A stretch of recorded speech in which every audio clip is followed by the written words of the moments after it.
des recrutements forcés, incluant celui des élèves, le pillage systématique des biens privés et publics, l'installation des administrations parallèles dans les provinces du Nord Kivu et du Sud Kivu, l'exploitation illicite et systématique des ressources naturelles, les attaques délibérées contre les contingents des Nations Unies, de l'EAC et de la SADC.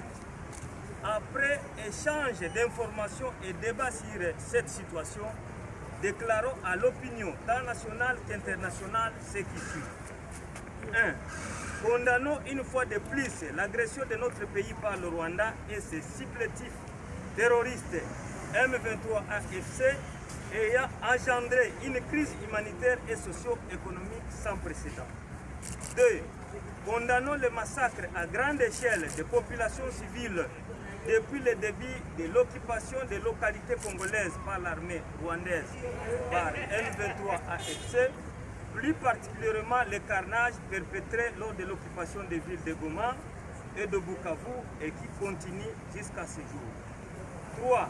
Condamnons les recrutements forcés des jeunes dans les M23 AFC et plus particulièrement des élèves dans les villes de Goma et de Bukavu. 4.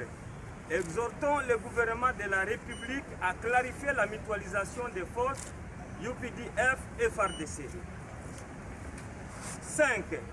Déplorons et condamnons les pillages systématiques des biens des populations civiles et destination du Rwanda ainsi que la destruction de plusieurs infrastructures sociales dans les zones occupées. 6. Dénonçons l'occupation des maisons de populations civiles et l'incendie de plusieurs édifices et des habitations privées ainsi que la destruction des récoltes par les agresseurs. 7. Réitérons notre soutien indéfectible à toutes les institutions de la République, à nos forces de défense et de sécurité ainsi qu'aux Wazalendo. 8.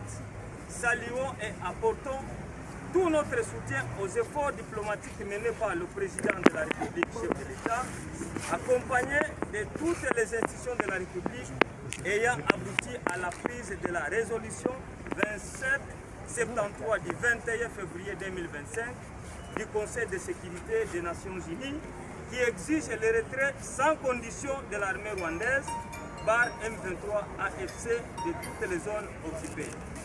9. Encourageons nos compatriotes à poursuivre la résistance contre les agresseurs qui veulent s'approprier les terres congolaises et soumettre la population à l'asservissement. 10. Invitons le gouvernement de la République à rendre plus performantes nos forces de défense sous son pouvoir et à renforcer l'unité et la cohésion nationale en vue de décourager toute personne ou toute organisation qui jouerait le jeu de l'ennemi en faisant sa propagande ou en stigmatisant certains compatriotes sur base de leur appartenance linguistique, comme c'est le cas de quelques messages et vidéos véhiculés dans les réseaux sociaux contre les Swahiliphones. 10. 11. Invitons le gouvernement de la République à apporter une assistance sur ça. 12. Invitons le procureur de la République, le procureur de la Cour pénale internationale, à mener ces enquêtes avec impartialité afin que tous les auteurs des actes de violation des droits humains commis en République démocratique du Congo soient poursuivis et condamnés. Fait à Kinshasa le 26 février 2027. Je vous remercie. L'Union européenne, les États-Unis d'Amérique, la France, l'Allemagne, la Belgique et le Royaume-Uni pour leurs actions aux côtés de la République démocratique du Congo contre les Rwandais et ses supplétifs du M23 et de l'AFC. Il y demande à l'Union africaine, à la communauté des États de l'Afrique de l'Est et à la communauté des États de l'Afrique australe, avec conscience, si l'on était une, de leur emboîter les pas. Le regroupement des parlementaires du Grand Équateur félicite en outre le président de la République, commandant cette action menée, notamment la diplomatie agissante qui a commencé à produire les résultats. l'encourage à poursuivre ses combats avec le concours sans équivoque des autres institutions de la République, dont les parlements et le gouvernement, jusqu'à la récupération totale de la partie est de la République démocratique du Congo.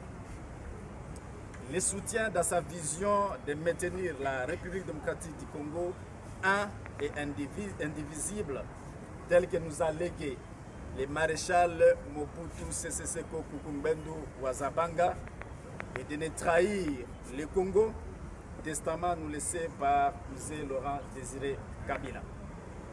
Le regroupement des parlementaires du Grand Équateur salue les différents fronts politiques ouverts par l'Assemblée nationale sous le leadership de son bureau, conduit de main de maître par son président, l'honorable professeur Vital Kamerhe, dans le cadre de la diplomatie parlementaire auprès des structures parlementaires internationales.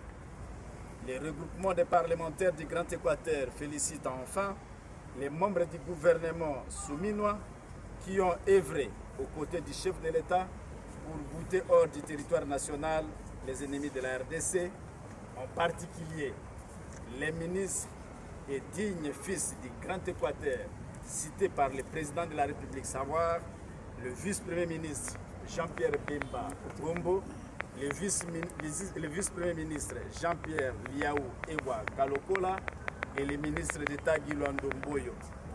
Tous les Congolais devraient s'approprier ces combats pour sauver la nation. À travers ces trois dignes fils, le Grand Équateur prouve une fois de plus sa loyauté au président de la République, chef de l'État, pendant ces moments de l'agression de notre pays par le Rwanda. Enfin, le regroupement des parlementaires du Grand Équateur lance un appel à la cohésion et à l'unité nationale autour du chef de l'État, commandant suprême de nos forces armées, son Excellence Félix-Antoine Tshisekedi, président de la République. Notre force réside dans notre solidarité. Face aux défis sécuritaires et politiques qui traversent notre pays, nous devons plus que jamais rester unis, dépasser nos divergences et œuvrer ensemble pour la paix et le développement. Aucun projet de division ne doit affaiblir notre détermination à bâtir une RDC forte, unie et prospère. Que chacun, à son niveau, apporte sa pierre à l'édifice d'une RDC en paix, unie et souveraine. Que vive le FARDC et les vaillants Wazalendo, que vive l'unité nationale, que vive les regroupements des parlementaires du Grand Équateur PEC en sigle, que vive la République démocratique du Congo. Je vous remercie.